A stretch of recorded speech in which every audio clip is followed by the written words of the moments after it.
Peter Obi has resumed his public engagements after a brief health-related break. Peter Obi confirmed his return in a post on X, where he shared details of a visit to a luxury fashion brand in Lagos. Obi used the opportunity to advocate for the support of small and medium-sized enterprises, emphasizing their role in shifting Nigeria from a consumption-based economy to a production-based one, elevating poverty and fostering the country as a hub for creativity and trade. He wrote in part, "Yesterday, I visited Maison de Helen Factory, a proudly Nigerian luxury fashion brand that has existed since 1990 under the visionary designer Helen Unuale, who learned this talent from her mother and has now passed this visionary talent to her daughter, Elise Unuane. Studies have consistently shown that SMEs are the backbone of any economy, especially for developing nations. Globally, the textile and apparel industry is valued at $1.7 trillion and employs over 300 million people. Nigeria is yet to fully tap into this.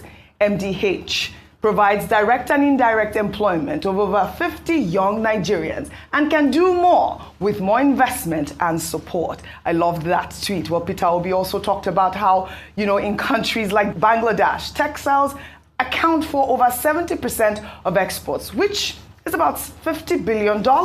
He said that amount is more than what Nigeria earns from oil, emphasizing how textiles can drive growth, create jobs, and power exports in an economy. Absolutely. I really, really love that. And I wanted to highlight this story because, we have to encourage the textile industry. Yes. Made in Nigeria goods, made in Nigeria fabric. And I am actually wearing one. I'm wearing Clan.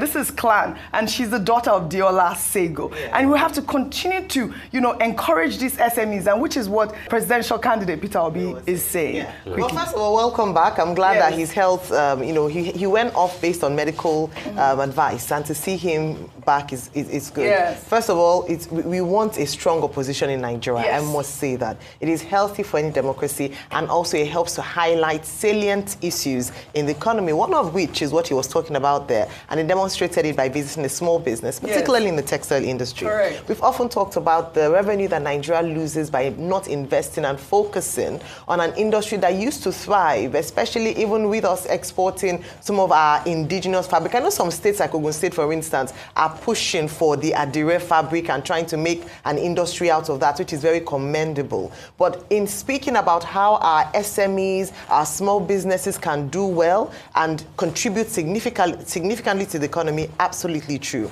Recall that this administration in itself has been hammering on non-oil revenue from non-oil sector, so that we are able to diversify our income sources. Yes. This is absolutely correct. What happens when you invest in small and medium-scale enterprises? Number one is that you create jobs. Mm-hmm. He talked about Elsie employing about 50 people in her staff, and imagine if she were able to scale up, able to attract investor by an environment, a business environment that supports businesses. This administration under Dr. Jumoke Oduwole has tried to engage with SMEs a lot. But I think it is important to understand that there are still a lot of barriers to small businesses thriving in Nigeria, whether it be the exchange rate, whether it be access to infrastructure, power, electricity they have to fend for themselves, making their prices high and not being able to compete favorably with their counterparts around the world. So it's just drawing back to the important role that they play in society, and to ensure that the government is able to harness this potential that has been under